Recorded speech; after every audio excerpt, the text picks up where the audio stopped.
everyone. So I want to update you on the process of my creative burnout. I'm actually very excited today. Um, I realize my amygdala, or my Amy, as my university's counselor called it, she has really stopped screaming. Not entirely, but she's a lot more chill now. So what happens with creative burnout is your stress response um, is unbalanced. So you would stress too much over something that doesn't require that amount of stress. Especially the pressure I was under in my honors years. My amygdala was really overworked and tired. And so I started working this year in January, and for small projects and big projects, especially big projects, my amygdala would scream at me. And so it was difficult illustrating, and then I would cry. Obviously, I wouldn't tell my coworkers about it because that's unprofessional, but I would cry. And the mascot I am creating, I really cried in the beginning of the creation process, and I would struggle to draw. And so now it has come to a point in the creation process where I've made enough drawings and ideation and physical visual progress that I feel for the first time with the mascot that I can really apply myself and work quicker with better results, because I'm over that starting to put things down phase where I doubt myself and I'm unsure if this thing or that thing would work out and how it communicates together and to the viewer. And so I am very privileged and blessed. I have not rescheduled a meeting because we have semi-regular meetings on updates for the mascot project. And I would really stress about those meetings, and I would want to cancel. But then I'm like, if I start canceling, I fear that canceling would get too easy for me, and that is really unprofessional. So I want to train myself to not cancel, and get through it and show work, even though I think I'm not happy with the work I'm showing, or I don't think I'm done with the work I'm showing. It has to be okay. In Christianity, we learn that, I can't remember the verse name, but we learn that if you do good in the sight of God, then the people around you would see you as doing good. So if your standing with God is right, and if you treat people right, and if you apply yourself firstly for God and not people, then people would view you in a more positive light. Obviously there's rules. I mean, there's exceptions to this principle, but overall it's a godly principle, and I've seen it happen so many times in my life. I mean, there's a student I worked with and studied with all my university years, and she is such a beautiful, outspoken Christian, friendly, caring, praying for all the art students, saying, "Yeah, God bless you," and one would think that many people would shun her, but because she is for. She is so caring, and that's a key point. People love her, even non-Christians, because they really feel the care. And so it's difficult, still being friendly and still caring when the going gets tough. But yeah, so with my stress response, that was a tangent, sorry. With my stress response, I need to feel that God is still proud of me and that it will be okay. And that allows my mind to settle, and then I can draw better. I can't draw to my best ability if I really feel stressed.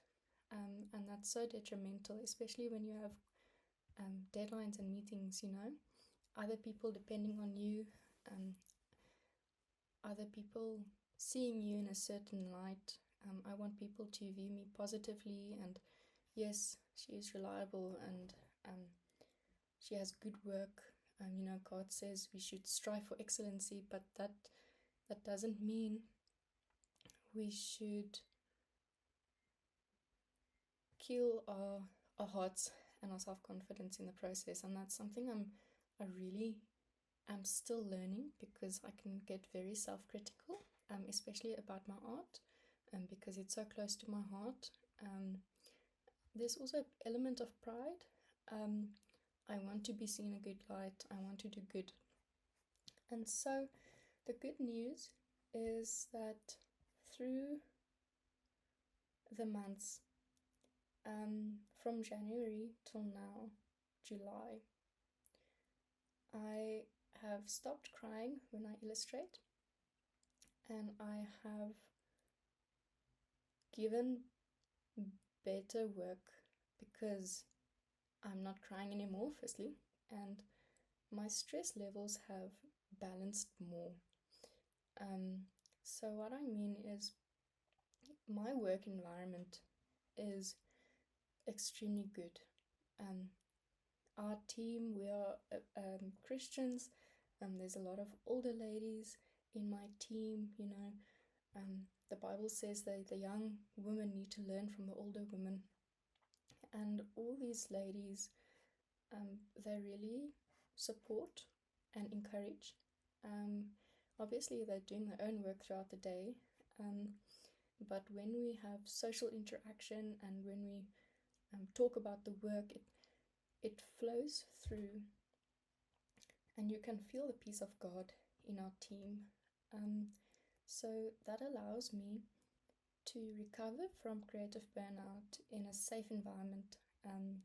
Obviously, there is work stress. I need to work quicker, but still give quality work. And I'm struggling with that because I have been a slow creator, because of overthinking and doubt, and just taking time. In our university, we had a lot of time for our projects. So I am shaking off that, that I have a lot of time for something, because in the corporate world, you have to give output, So I am very proud to say that I have a meeting in 4.5 hours, and I'm not done with everything, but the past 2 days I've been working on it, and it's been a bit slow because I'm learning the rules of anatomy for the mascot. And today, the morning of the meeting, I am actually creating and sketching at a fast pace, because I built the foundations of the mascot. So I am so grateful to God for the not crying and the less stress, because I actually got a good night of sleep. I was stressing a bit, so I worked a bit in the night, but not long.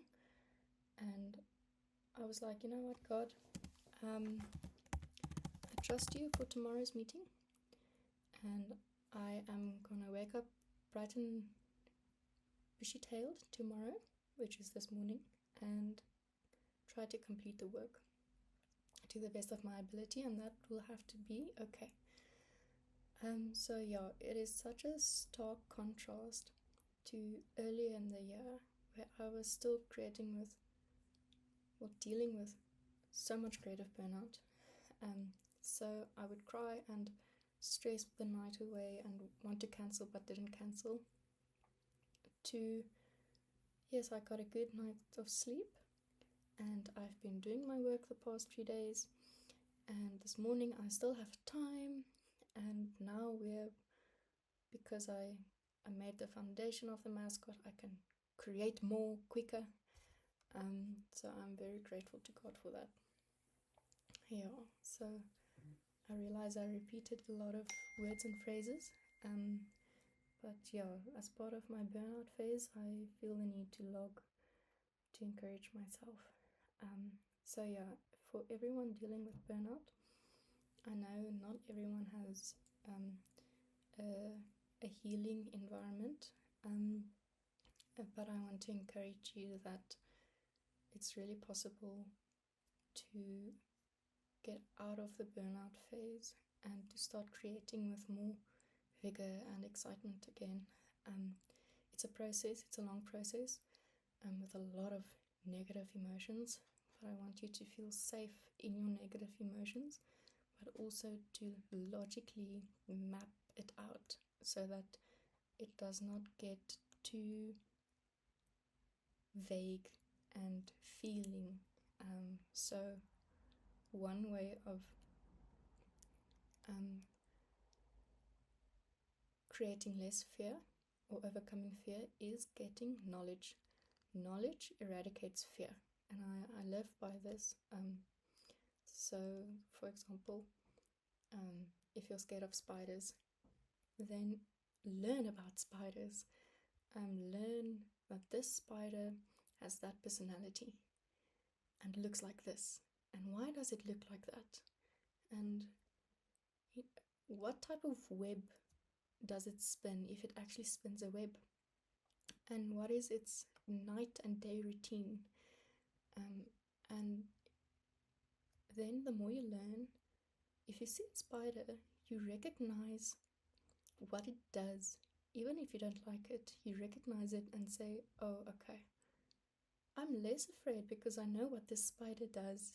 And that one's actually very cute because it kind of looks all furry, like a feather. If I think about the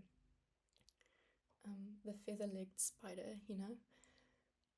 So yeah, I want to encourage you in that, and may God bless you.